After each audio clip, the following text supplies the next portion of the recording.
किसी ने बड़े कमाल की बात कही है, क्यों लोगों की बात से क्यों परेशान होते हो तुम बच्चों की तरह। लोग तो कुछ भी बोलकर निकल जाएंगे, लेकिन जिस दिन तुम कामयाब हुए लोगों के ये बोल भी बदल जाएंगे। बहुत बहुत स्वागत है आपका टाइम्सवीर कोचिंग क्लासेस के अंदर यूट्यूब चैनल पे। भाई देखो, ये पहले है ना इलेक्ट्रोमैग्नेटिक वेव का एक टॉपिक, इससे पहले हमने एक क्लास जो है वो अपलोड कर दी थी। आज इसका ये सेकंड पार्ट है और उसमें कुछ बेसिक सी बातों के ऊपर हमने डिस्कस किया था।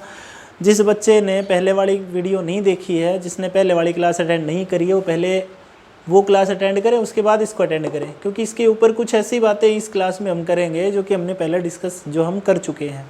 ठीक है, देखिए टाइम ना गवाते हुए सीधे टॉपिक पे आते हैं। इलेक्ट्रोमैग्नेटिक वेव कितनी होती हैं सर, कौन कौन सी होती हैं, कहाँ यूज किया जाता है, कहाँ इनका फ़ायदा क्या है, इनका नुकसान क्या है, इनके बारे में सबके बारे में हमने पढ़ा था। मैंने आपको सबसे पहले वाली क्लास में विजिबल रेज के बारे में बताया। हमने यहीं से इसी वर्ड से इस टॉपिक को शुरू किया था। इसमें मैंने आपको बताया था कि विजिबल रेज जो होती है वो 7 रंगों में बट जाती हैं। विबग्योर वाला जो सीक्वेंस होता है, जो एक वो सीरीज़ होती है, उसके अंदर बट जाती है। उसके बाद मैंने आपको इंफ्रारेड के बारे में बताया था। मैंने बताया था कि इंफ्रारेड को ही दूसरे शब्दों में कहते हैं थर्मल रेडिएशन। इसके ऊपर भी हमने जिक्र किया था कि कोई भी चीज़, जब कोई वस्तु गर्म हो जाती है तो अपने अंदर से कौन सी किरणों को एमिट करती है, कौन सी रेज को बाहर निकालती है, तो वो कौन सी थी, इंफ्रारेड थी। आपको गर्मी का जो एहसास करवाने वाली जो रेज है वो इंफ्रारेड रेज ही है। तीसरी बात, फिर हमने कुछ अल्ट्रावायलेट रेज के बारे में भी जिक्र किया था कि अल्ट्रावायलेट रेज, इनको यूवी रेज भी कह देते हैं, इनकी शॉर्ट फॉर्म थी यूवी, अल्ट्रावायलेट। इनके ऊपर भी हमने थोड़ी सी डिस्कशन करी थी। मैंने बताया था कि अल्ट्रावायलेट जो रेज होती है वो 3 टाइप की होती है। 3 में से अल्ट्रावायलेट सी, बी और ए सबसे ज़्यादा मोस्ट जो डेंजरस होती हैं वो सी होती हैं, जो कि कम्प्लीटली हमारी ओजोन लेयर के द्वारा एब्जॉर्ब कर ली जाती है। सबसे कम जो होती है वो ए होती हैं, सबसे लीस्ट, सबसे कम डेंजरस जो होती हैं वो। तो इनके बारे में आपको थोड़ी थोड़ी जो छोटी छोटी बातें हैं वो ध्यान रखनी है। अब इसी टॉपिक को हम आगे बढ़ाएंगे। देखिए, इस टॉपिक के अंदर से सबसे मोस्ट इम्पोर्टेंट जो क्वेश्चन आपसे पूछे जाएंगे वो 4 तरीके से सवाल बनेगा। इसका जो टेक्निकल पोर्शन है मैं आपको वो बता देता हूँ। देखिए, एक आपसे पूछेगा इसकी वेवलेंथ के बारे में। अच्छा, इस टॉपिक में मैंने लास्ट जो चीज़ यहाँ पे ड्रॉप करी थी, जो छोटी थी, वो क्या थी कि अल्ट्रावायलेट जो रेज होती हैं, विजिबल जो रेज होती हैं, ये 7 रंगों में बट जाती है, जिसमें सबसे ऊपर जो कलर होता है वो रेड होता है और सबसे नीचे जो होता है वो वॉयलेट होता है। इसी के बेस के ऊपर मैंने कहा था कि रेड से इंफ्रारेड याद कर लेना, वॉयलेट से अल्ट्रावायलेट याद कर लेना। ये बातें हमारी पहले हो चुकी हैं, या फिर हिंदी से भी याद कर सकते हो। अवरक्त, देखो इसमें रक्त है, रक्त का मतलब खून। खून कैसे रंग का होता है, लाल रंग का, इसलिए इंफ्रारेड को क्या कहते हैं, अवरक्त कहते हैं। ये बात आप यहाँ से याद कर सकते हो। इस सीक्वेंस में जिस बच्चे ने विबग्योर के बारे में पढ़ा है, मैं मानता हूँ कि बहुत बेसिक सी बात है, जिन बच्चों ने विबग्योर के बारे में पढ़ा है उन बच्चों को ये पता होगा कि जो रेड कलर होता है इसकी जो वेवलेंथ होती है वो मैक्सिमम होती है। वेवलेंथ क्या होती है, मैक्सिमम। इस विजिबल रेज की बात कर रहा हूँ मैं, वो सबसे अधिक होती है, मैक्सिमम। इंक्रीज का निशान लगा देता हूँ। वॉयलेट जो होती है, जो कलर होता है, इसकी जो वेवलेंथ होती है प्यारे दोस्तों वो मिनिमम होती है। देखो, इसको हिंदी में हम कहते हैं तरंग दैर्घ्य। अब ये क्या चीज़ है सर, इसके बारे में आपको डिटेल से बताऊंगा जब हम ऑप्टिक्स के बारे में पढ़ेंगे। प्रकाश वाला चैप्टर जब पढ़ेंगे तो हम डिटेल से इसके बारे में स्टडी करेंगे। तरंग दैर्घ्य का मतलब सिर्फ आप यहाँ पे इतना समझ लो कि कोई भी वेव जो होती है उसकी लेंथ, वेव की लेंथ यानी कि लंबाई, मतलब कोई किरण या कोई रे या कोई वेव जो है वो कितनी ज़्यादा लंबी दूरी तक जा सकती है, उसकी वेवलेंथ है। रेड कलर है, हमें दूर से दिख जाता है। खतरों के लिए हमने रेड कलर को पेटेंट किया हुआ है। जहाँ पे खतरा होगा वहाँ पे रेड कलर का कोई ना कोई आपको सिंबल मिलेगा, राइट है। क्यों? क्योंकि सर रेड कलर जो है उसकी वेवलेंथ ज़्यादा होती है, मतलब वेवलेंथ ज़्यादा होती है यानी कि वो ज़्यादा दूरी लंबी तय करके हमारी आँख तक पहुँच सकता है। जिस कलर की वेवलेंथ मैक्सिमम, उसी कलर की स्कैटरिंग मिनिमम। स्कैटरिंग को हिंदी में कहते हैं प्रकीर्णन। उस रंग का प्रकीर्णन सबसे कम होता है। इसका मतलब क्या हुआ, इसका मतलब हुआ प्रकीर्णन को हिंदी में कहते, मतलब इसका मीनिंग होता है बिखरना। जो कलर नहीं बिखरेगा एनवायरनमेंट के अंदर, जो बिखरेगा नहीं, वही तो ज़्यादा लंबी दूरी तय करेगा, राइट। तो रेड कलर की वेवलेंथ जो है वो मैक्सिमम होती है, स्कैटरिंग मिनिमम होती है, वॉयलेट की वेवलेंथ मिनिमम होती है और इसकी जो स्कैटरिंग होती है वो मैक्सिमम होती है। अच्छा, वेवलेंथ को फिजिक्स के अंदर लिखा जाता है बच्चों लैम्डा से, ये लैम्डे का निशान होता है, सबको पता है। स्कैटरिंग को लिखा जाता है एस से, इसको एस से ही डिनोट कर देते हैं हम। पहला प्रश्न कैसे पूछा जाएगा, देखो इलेक्ट्रोमैग्नेटिक वेव के ऊपर 4 टाइप के क्वेश्चन आपसे पूछे जाएंगे। पहला प्रश्न पूछा जाएगा वेवलेंथ के बारे में, इनमें से किसकी वेवलेंथ मैक्सिमम है, किसकी मिनिमम है, कब बढ़ेगी कब घटेगी। दूसरा पूछा जाएगा फ्रीक्वेंसी के बारे में, फ्रीक्वेंसी कब बढ़ती है, कौन सी रेंज की घटती है, ऊपर से नीचे जाएंगे तो क्या होगा, नीचे से ऊपर जाएंगे तो घटेगी कि बढ़ेगी, मैक्सिमम किसकी है मिनिमम किसकी है, फ्रीक्वेंसी बताऊंगा। एक पूछा जाएगा आपसे इनकी स्पीड के बारे में, कौन सी इलेक्ट्रोमैग्नेटिक वेव ऐसी है जिसकी स्पीड सबसे ज़्यादा है, कौन सी इलेक्ट्रोमैग्नेटिक वेव ऐसी है जिसकी स्पीड कम है। और एक पूछा जाएगा आपसे इनकी एनर्जी के बारे में, इनकी ऊर्जा के बारे में, कि कौन सी इलेक्ट्रोमैग्नेटिक वेव की एनर्जी यानी कि ऊर्जा अधिक होती है और किसकी जो है वो कम होती है। देखिए हम इनके ऊपर डिटेल से बात करेंगे। तो सबसे पहले मैं आपको यहाँ पे बता देता हूँ इनकी वेवलेंथ के बारे में। इसको कहते हैं बच्चों तरंग दैर्घ्य। तरंग दैर्घ्य किसका सबसे अधिक होता है, देखो रेड सबसे ऊपर कौन सा, रेड, सबसे नीचे कौन सा, वॉयलेट। इनमें सबसे ज़्यादा किसकी है, रेड की। रेड से जैसे जैसे नीचे आएंगे वैसे वैसे वेवलेंथ घटेगी, राइट है। अब देखो यहाँ पे एक बात, रेड से ऊपर इंफ्रारेड, इंफ्रारेड से ऊपर माइक्रोवेव, माइक्रोवेव से ऊपर रेडियो वेव। तो यहाँ पे एक बात ध्यान रखो कि जिस तरीके से ये मैंने ऊपर तीर का निशान लगा दिया, इनकी इंक्रीज होती है। विजिबल रेज से अगर हम ऊपर की ओर चलेंगे तो वेवलेंथ बढ़ती चली जाएगी और विजिबल रेज से नीचे की तरफ अगर हम चलेंगे तो वेवलेंथ घटती चली जाएगी। इसका मतलब क्या हुआ, इसका मतलब ये हुआ बच्चों कि वेवलेंथ यानी कि जिसको हम क्या नाम देते हैं, जिसको हम नाम देते हैं तरंग दैर्घ्य, यहाँ पे लिख देता हूँ वेवलेंथ, लैम्डा तरंग दैर्घ्य। अगर आपसे कोई ये पूछ ले कि कौन सी वेव की वेवलेंथ जो है वो मैक्सिमम होती है और किसकी जो है वो मिनिमम होती है, तो मुझे लगता है कि आप आसानी से इसके बारे में बता सकते हो। इस चीज़ को रट्टा मार लो, ये चीज़ समझ में आनी बहुत ज़रूरी है। रेडियो वेव की वेवलेंथ होती है मैक्सिमम, यानी कि सबसे ज़्यादा लंबी दूरी तय कर सकती है, वेवलेंथ ज़्यादा। सबसे मिनिमम किसकी, गामा रेज की। इसका मतलब ये हुआ कि अगर हम ऊपर से नीचे की ओर आएंगे, when we goes up to down, जब हम ऊपर से नीचे की तरफ जाएंगे तो मुझे ऐसा लगता है कि आपको समझ में आ गया होगा कि अगर इसकी मैक्सिमम है इसकी मिनिमम है तो ऊपर से नीचे आएंगे तो ये डिक्रीज होगी और नीचे से ऊपर जाएंगे तो घटेगी। अब सुनो मेरी बात ध्यान से, पेपर में सिर्फ आपसे ये नहीं पूछेगा कि इलेक्ट्रोमैग्नेटिक वेव जो 7 टाइप की होती है उनमें से किसकी सबसे ज़्यादा है या किसकी सबसे कम है, ऐसा नहीं है। वो आपसे थोड़ा सा क्वेश्चन को घुमाकर भी पूछ सकता है। और वो कैसे पूछेगा, मान लो उसने आपसे क्वेश्चन दे दिया कि निम्नलिखित में से कौन सी इलेक्ट्रोमैग्नेटिक वेव ऐसी है जिनकी वेवलेंथ सबसे ज़्यादा है, और उसने ऑप्शन दे दिए infrared, visible raise, ultraviolet rays और एक्स रेज। पिछले वीडियो में, पिछली क्लास में मैंने चीख कर आपसे कहा था कि इस सीक्वेंस को अपने दिमाग में सेट कर लो। ये जिस तरीके से है ऐसे ही अगर आप इसको याद कर लोगे तो बहुत सारे टेक्निकल क्वेश्चन आपके यूँ सॉल्व हो जाएंगे चुटकियों में। कैसे, अब उसने क्वेश्चन पूछ लिया निम्नलिखित में से कौन सी रे ऐसी है जिसकी वेवलेंथ ज़्यादा है। इंफ्रारेड ऑप्शन में है, ऑप्शन बी विजिबल है, ऑप्शन सी अल्ट्रावायलेट है, ऑप्शन डी एक्सरे है। अब अगर आपको ये सीक्वेंस याद है तो आप क्या सोचोगे, आंखें बंद करोगे, आप सोचोगे कि हमने क्या पढ़ा था। हमने पढ़ा था कि सर ने बताया था कि सबसे ज़्यादा होती है रेडियो वेव की, उससे नीचे की तरफ जाएंगे तो घटती चली जाएगी। इसका मतलब ना रेडियो वेव ऑप्शन में है ना गामा रेज ऑप्शन में है। तो ऑप्शन में क्या है, ये चारों। इनका सीक्वेंस कैसे है, इनका सीक्वेंस ये है कि चारों में सबसे ऊपर इंफ्रारेड आती है, तो इसका मतलब सबसे ज़्यादा वेवलेंथ भी किसकी होगी, इंफ्रारेड की। भाई सबसे ज़्यादा रेडियो वेव की, उससे कम माइक्रोवेव की, उससे कम इंफ्रारेड की, उससे कम विजिबल की, फिर अल्ट्रावायलेट की, फिर एक्सरे की, फिर गामा रे की। आई होप कि आपको समझ में आ गया होगा। वेवलेंथ को सिर्फ आप यहाँ पे इतना समझेंगे कि वेवलेंथ वो होती है जो जिसके कारण कोई भी रेज सबसे ज़्यादा लंबी दूरी तय कर सकती है। वैसे मैं आपको पढ़ाऊँगा ये, जब हम ऑप्टिक्स पढ़ेंगे तो उसमें बहुत अच्छे से पढ़ेंगे। 2 नंबर के ऊपर आती है आपकी फ्रीक्वेंसी। हिंदी में नाम देते हैं प्यारे बच्चों आवर्तिका, इसको छोटे f से ही लिखते हैं। It is denoted by small f, छोटे f से लिखा जाता है। फ्रीक्वेंसी क्या होती है, देखो आम भाषा में समझो।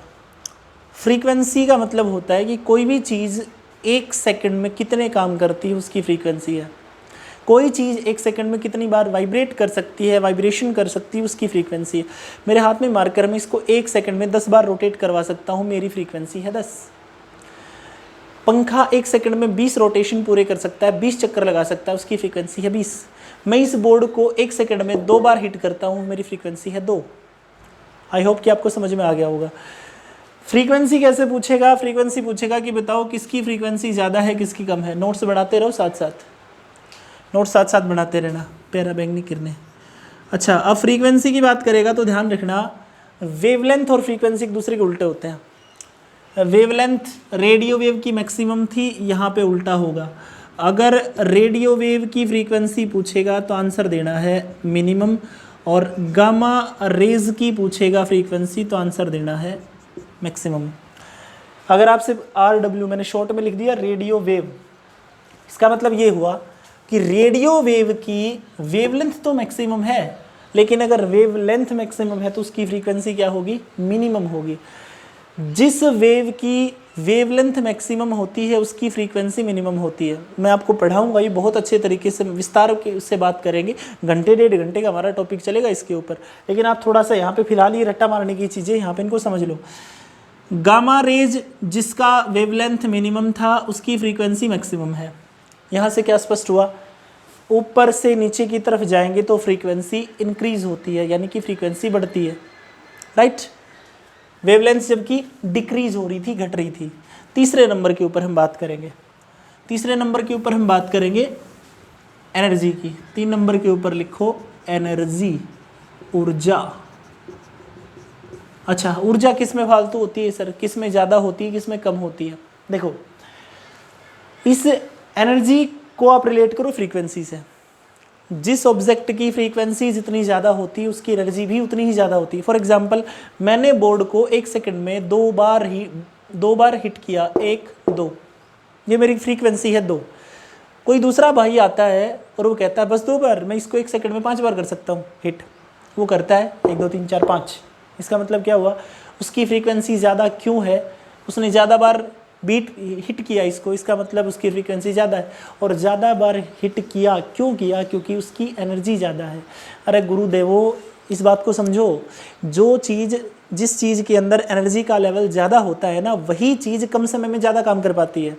इसका मतलब क्या हुआ, इसका मतलब ये हुआ कि सर जिसकी फ्रीक्वेंसी ज़्यादा होती है उसकी एनर्जी भी ज़्यादा होती है। अब क्या लिखेंगे कि रेडियो वेव की बात अगर करी जाए, रेडियो वेव की फ्रीक्वेंसी कैसी थी, मिनिमम, तो एनर्जी भी कैसी होगी, मिनिमम ही होगी सर। और एक्स रेज की फ्रीक्वेंसी क्या थी, मैक्सिमम, तो एनर्जी भी कैसी होगी, मैक्सिमम ही होगी सर। इसका मतलब ये हुआ कि फ्रीक्वेंसी की तरह एनर्जी भी अप टू डाउन जाने पर इंक्रीज होती है, बढ़ती है। चाहे आपसे कैसे ही क्वेश्चन पूछ ले, अगर आपको ये सीक्वेंस ध्यान में है, छोटी छोटी बातें आपको पता लग जाएंगी, तो आप आसानी से उत्तर इनका दे सकते हो बिना कुछ सोचे समझे।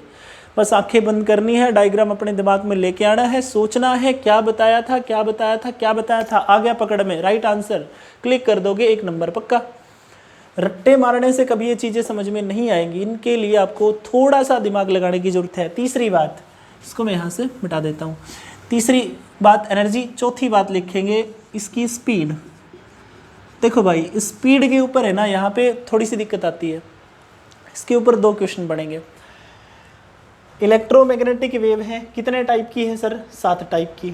कौन सी की स्पीड ज़्यादा होती है, स्पीड 2 चीज़ों में पूछी जाएगी। अगर स्पीड पूछ ले वैक्यूम में, वैक्यूम में W आता है, इंग्लिश में एरर पूछे जाते हैं, VACWM, वैक्यूम। वैक्यूम का मतलब होता है सर निर्वात। और निर्वात किसको कहते हैं भाई, निर्वात उसको कहा जाता है जहाँ पे सब कुछ खाली हो, जहाँ पे कुछ ना हो, जहाँ पे हवा भी ना हो। मैं आपके सामने खड़ा हूँ, मैं जिस कमरे में खड़ा हूँ यहाँ पे बहुत सारी चीज़ें रखी हैं, लेकिन यहाँ पे हवा भी है, यहाँ पे कुछ भी नहीं होगा। जैसे आप स्पेस में चले जाओ, अंतरिक्ष में, वहाँ पे क्या है, वैक्यूम है। अगर वैक्यूम की बात करेगा तो आपको आंसर देना है सभी की गति बराबर।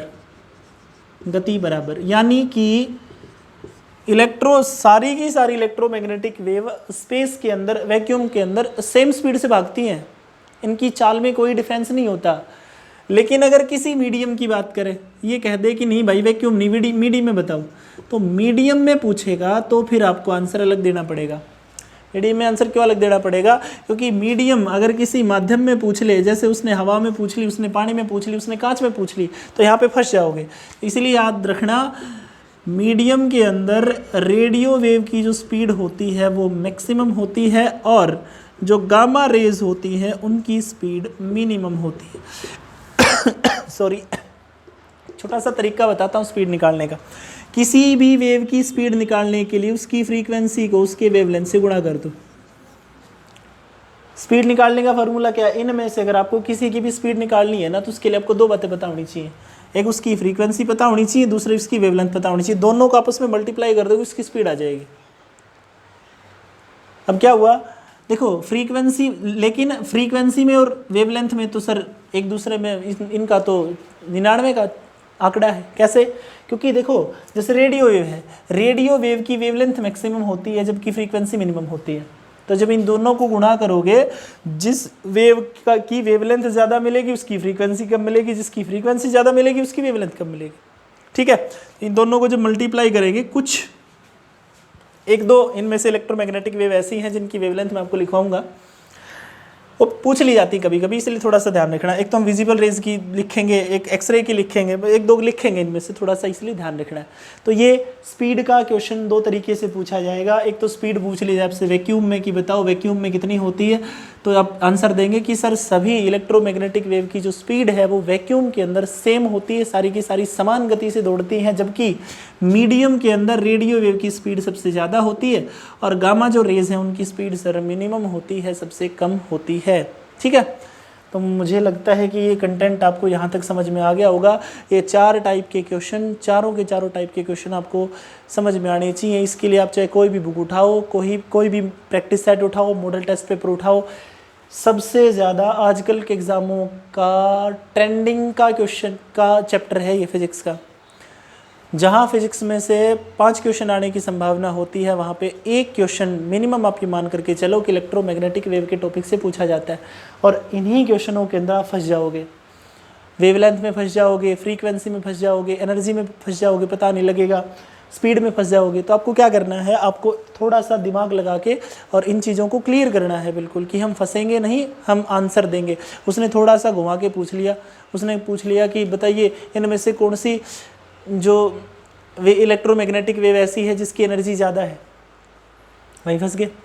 पुरानी कहावत है, जो आदमी गुड़ देने से मर जाए उसको जहर देने की ज़रूरत नहीं होती, इतने में आडे पटक लेगा तुम्हें। तो ये समझा करो थोड़ा, ठीक है। अब देखो, जैसे मैं तुम्हें क्वेश्चन बताता हूँ, ध्यान से रखना। मैं ही पहले तुम्हारा टेस्ट ड्राइव ले लेता हूँ, मैं इसको रब कर देता हूँ, मिटा देता हूँ। मैं आगे बढ़ाते हैं इस चैप्टर को। देखो, कई बार पेपर में क्वेश्चन पूछ लिया जाता है, एक बहुत ही बढ़िया सा क्वेश्चन आपसे पूछा जाएगा, और पेपर में क्वेश्चन पूछा जाएगा, मान लो आपके पास 4 तारे हैं, 4 स्टार हैं, 2, 3 और 4। इस स्टार का जो कलर है वो है रेड, लाल। ध्यान से देखना, सोच समझ के आंसर देना है। इसका उसने दे दिया येलो, पीला। इसका उसने दे दिया वाइट, सफ़ेद। और चौथे तारे का कलर आपको उसने दे दिया ब्लू, नीला। और ये पूछ लिया कि इनमें से, निम्नलिखित में से, आपके पास 4 रंग के तारे हैं, इनमें से कौन सा तारा, क्वेश्चन ये है, निम्न में से कौन सा तारा सबसे अधिक गर्म है। आगे लगा दिया साइन ऑफ इंटरोगेशन। ऑप्शन 4 ये आपकी स्क्रीन के ऊपर ये रहे। आपके पास 30 सेकंड का समय है, जल्दी से, तब तक मैं पानी पी लेता हूँ। जल्दी करो भाई, जल्दी बताओ, शाबाश। देखते हैं इसका आंसर कौन कौन धुरंधर देता है। कौन कौन धुरंधर ऐसे हैं जो इस क्वेश्चन का आंसर हमें दे सकते हैं। आपके पास 4 रंग के तारे हैं, एक का कलर रेड, एक का येलो, एक का वाइट और एक का ब्लू। कौन सा तारा सबसे अधिक गर्म है? देखिए जितने भी महानुभावों ने कर लिया होगा टाइप भाई, देखो जितने भी महानुभावों ने रेड आंसर दिया है उनका महा गलत है, उनको फिजिक्स पढ़ने का कोई अधिकार नहीं, वो आज ही छोड़ दें। जिनका आंसर येलो है वो भी गलत है, जिनका आंसर सफ़ेद है वो भी गलत है। राइट आंसर इज़ ब्लू यानी कि नीला। ये कैसे हुआ, है ना? हम तो ये सोचते हैं कि जब कोई चीज़ गर्म होती है तो लाल होती है, अरे ऐसा नहीं है भाई। 2 मिनट पहले मैंने तीसरा पॉइंट लिखवाया था एनर्जी का, और मैंने क्या कहा था, मैंने ये कहा था कि एनर्जी जो है ना, एनर्जी वो ऊपर से नीचे जाने के पर बढ़ती है। सबसे कम होती है रेडियो वेव की, सबसे ज़्यादा होती है किसकी, गामा की एनर्जी। अच्छा एक बात बताओ, ये चारों क्या हैं, रंग हैं। रंग किस में आएंगे, विजिबल रेज में आएंगे। विजिबल रेज, देखो विजिबल रेज में क्या था, ये था VIBGYOR, ये था सर। तो इसका मतलब ऊपर से नीचे जाएंगे तो एनर्जी जो है वो बढ़ेगी। इनमें से सबसे ज़्यादा एनर्जी कौन से रंग की है, वोलेट की। सबसे कम किसकी है, रेड की। तो जिसका आंसर रेड है वो तो गलत हो गया। क्यों, अरे ये तो सबसे कम गर्म है भाई। कोई भी चीज़ को आप जब गर्म करते हो ना, सोचो अपने दिमाग में सोचो, लोहा है, लोहे को जब हम गर्म करेंगे वो लाल हो जाएगा, और गर्म करो और गर्म करो और गर्म करो, पिघल जाएगा। पिघल के कैसा हो जाएगा, कैसा रंग देगा, रेड के बाद वो रंग देगा येलो। और गर्म करो, और ज़्यादा और ज़्यादा और ज़्यादा और ज़्यादा, लास्ट में आकर के वो अपना कैसा रंग दिखा देगा, ब्लू। ब्लू हमें क्यों दिखता है, क्योंकि वॉयलेट, इंडिगो और ब्लू तीनों का मिक्सअप सा जो कलर होता है ना, वो ब्लू ही होता है। अगर आपको कोई गर्म चीज़ है, 4 आपके सामने, 3 है, 2 है, 1 है, और उसका रंग आपको दिख रहा है, उनको देख करके आप ये बता सकते हो कि इनमें से कौन सी सबसे ज़्यादा गर्म है, कौन सी कम है, कौन सी नहीं है। क्यों बता सकते हो, उनका रंग देखकर। यहाँ से एक बात समझ में आ गई कि तारों का जो रंग होता है ना, नोट करके आप लिखेंगे। ये क्वेश्चन कई बार पेपर में आ चुका है, नोट करके लिखेंगे। तारों का रंग देखकर उनका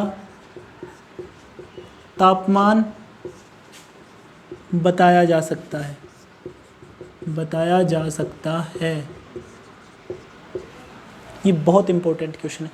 देख देसी से एग्जांपल बताऊं, अपने घर में जब रसोई घर के अंदर LPG गैस जो यूज़ करते हैं ना, सिलेंडर, वो जब हम भरवाते हैं उसको, और जब उसको भरवा के लगाते हैं ना, तो जब शुरू में जब उसको जलाएंगे ना, तो उसके अंदर से देखना नीला प्रकाश निकलेगा।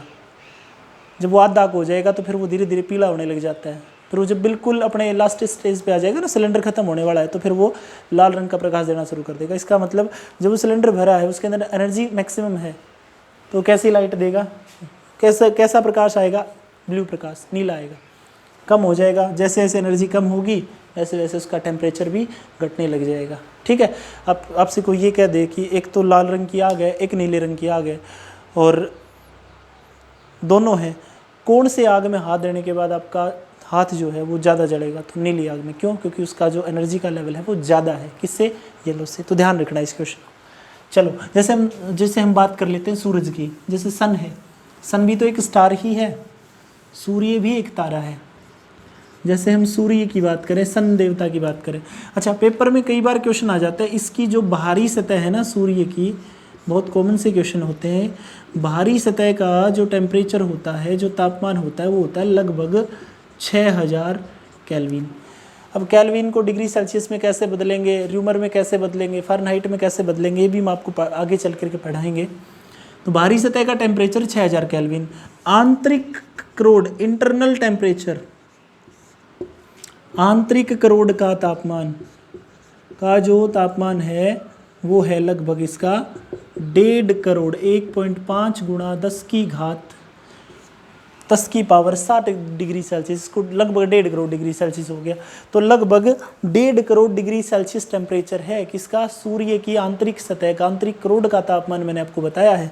और कई बार तो एग्जामिनर यहाँ तक भी पूछ लेते हैं कि बताओ सूर्य जैसी बहुत ज़्यादा गर्म वस्तुओं का तापमान मापने के लिए हम कौन से यंत्र का प्रयोग, कौन से इंस्ट्रूमेंट का प्रयोग करते हैं। तो आंसर होगा हमारा, सर हम यूज़ करते हैं पायरोमीटर का। ये पायरोमीटर एक ऐसा इंस्ट्रूमेंट है जिससे आप 800 डिग्री सेल्सियस से नीचे के टेम्परेचर नहीं माप सकते, इससे ऊपर के मापेंगे हम। क्यों, क्योंकि किसके ऊपर काम करता है, ये काम करता है सर थर्मल रेडिएशन पे या इंफ्रारेड के ऊपर। थर्मल रेडिएशन के ऊपर काम करने वाली चीज़ है ये। पायरोमीटर की बात करें, फोटोमीटर भी यूज होता है एक। तो ये चीज़ें ऐसी हैं जो बहुत ज़्यादा हायर टेम्परेचर को मापने के लिए यूज़ की जाती हैं। ठीक है, इन क्वेश्चनों को आप साथ साथ थोड़ा थोड़ा ध्यान रखेंगे। अच्छा, इसके बाद आपसे एक क्वेश्चन और भी पूछ लिया जाता है, एक इनकी खोज से रिलेटेड बहुत बार सवाल पूछे जाते हैं भाई। अब भाई खोज जो है वो किसने करी, कैसे हुई, कैसे नहीं हुई, तो ये थोड़ा सा ध्यान रखना।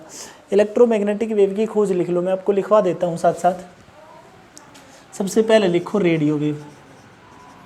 मैं तो ज़्यादा इम्पोर्टेंट नहीं मानता इनको भाई, ये चीज़ याद हो तो हो, ना हो तो ना भी हो, लेकिन आपको कंटेंट, आपका जो टॉपिक है उसमें डाउट नहीं होना चाहिए, वो क्लियर होना चाहिए। अगर आपका टॉपिक ही क्लियर नहीं है, आप कंफ्यूज रहोगे तो ऊपर से एग्ज़ाम का प्रेशर है, एग्ज़ाम हॉल में बैठोगे, पेपर में लगाना होगा लाल रंग के ऊपर टिक, लगाओगे नीले पे टिक, ठीक है, तो गलत हो जाएगा। Radio wave. दूसरे नंबर पे लिखो माइक्रो, तीसरे पे लिखो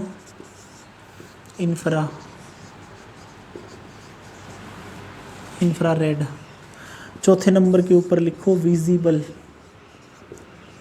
रेज। हिंदी में सभी को आपको नाम पता है, ये माइक्रो को कहते हैं भाई सूक्ष्म तरंगे, इंफ्रारेड को कहते हैं अवरक्त तरंगे, विजिबल रेज को कहते हैं दृश्य किरणें। विजिबल का मतलब जो दिखाई दे। 5 नंबर के ऊपर है आपकी अल्ट्रावायलेट, पैरा बैंगनी, घातक खतरनाक दासू। 6 नंबर के ऊपर है आपकी एक्स रेज, एक्स किरणें। अल्ट्रावायलेट रेज को वो यूवी भी लिख देता है कई बार। और 7 नंबर के ऊपर है गामा रेज, गामा किरणें भाई। की खोज लिख लो भाई। रेडियो वेव की खोज करी थी हेनरिक हर्ट्ज। ये वही हर्ट्ज है जिनके नाम के सम्मान में हमने फ्रीक्वेंसी को मापने की यूनिट रखी थी। फ्रीक्वेंसी को हर्ट्ज में मापा जाता है, वो इन्हीं के नाम के सम्मान में HZ। माइक्रोवेव की खरी थी एक भारतीय साइंटिस्ट जेसी बोस। जेसी बोस नाम के वैज्ञानिक ने इसकी खोज करी थी, जेसी बोस। इंफ्रारेड अवरक्त किरणें, विलियम हर्सेल, विलियम हर्सेल ने खोज करी थी इंफ्रारेड की किरणों की खोज। अच्छा, विजिबल रेज, ये आज का क्वेश्चन है। एक वो पिछले वीडियो में मैंने क्वेश्चन पूछा था, अगर प्रकाश की किरण जब प्रिज्म के ऊपर पड़ती है तो 7 रंगों के अंदर डाइवर्ट हो जाती है, प्रकाश की कौन सी घटना है ना? तो आपका जवाब तो आया नहीं। क्यों नहीं आया? पढ़ते नहीं हो। उसका आंसर था सर ये जो होती है ये डिस्पर्जन ऑफ लाइट होता है, इसको प्रकाश का वर्ण विक्षेपण बोलते हैं। हम कई बार दिमाग में गलती से इसको स्कैटरिंग कर देते हैं, स्कैटरिंग नहीं होती, ये डिस्पर्जन होता है। ऑप्टिक्स में पढ़ाएंगे हम आपको। अच्छा, इस क्वेश्चन का आंसर देखते हैं कौन धुरंधर बताएगा। इसको स्टार कर लो। जो बच्चा अपने आप को फन्ने खा समझता है ना फिजिक्स का, वो इसका आंसर दे। अगर इसका आंसर आपने दे दिया तो इसका मतलब मैं ये समझ लूँगा कि आप लोग, मैंने क्या कहा, विजिबल रेज यानी कि दृश्य किरणों की खोज किसने करी। ठीक है, इसका आंसर आपको कमेंट बॉक्स में ज़रूर देना है और मुझे प्रतीक्षा रहेगी आपके इस जवाब की, मैं वेट करूँगा। और जिस बच्चे ने सही जवाब दे दिया उसका नाम अगली क्लास में मैं अनाउंस करूँगा। ठीक है, चलो अगला देखो। अल्ट्रावायलेट रेज की करी थी भाई रिटर ने। इनकी खोज किसने करी? रिटर ने। एक्सरे की खोज किसने करी थी? William Roentgen. ये इम्पोर्टेंट है भाई, ये पूछा जाता है, इसको याद कर लेना थोड़ा सा, विलियम रोंटगन को।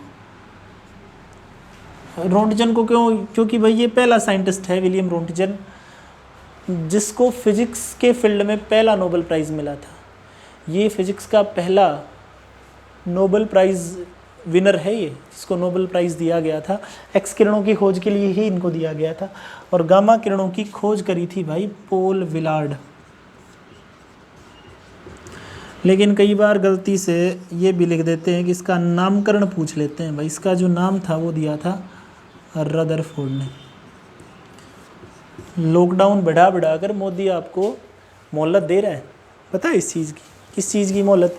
घर बैठे हो, खाली हो, पढ़ लो, हैं, घर बैठे पढ़ाई मिल रही है। तो अच्छा है, मेहनत करें, जमकर करें। और किसी प्रकार की अगर पढ़ाई में दिक्कत आती है तो आप हमसे संपर्क कर सकते हैं। हम आपके लिए एम्बुलेंस की तरह 24/7 अवेलेबल है। ठीक है, तो ये आपको याद करना है। अब इसका स्क्रीनशॉट ले लो, ये इस क्वेश्चन मार्क ध्यान रखना। देखता हूँ कौन कौन ऐसा योद्धा है इस रणभूमि में जो इसका आंसर दे सकता है। शाबाश।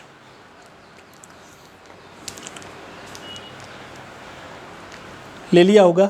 अच्छा, एक बात और भी ध्यान रखना भाई, ये जितनी भी इलेक्ट्रोमैग्नेटिक वेव है ना, ये सारी की सारी फोटोन से बनी है। These all are made up from photon.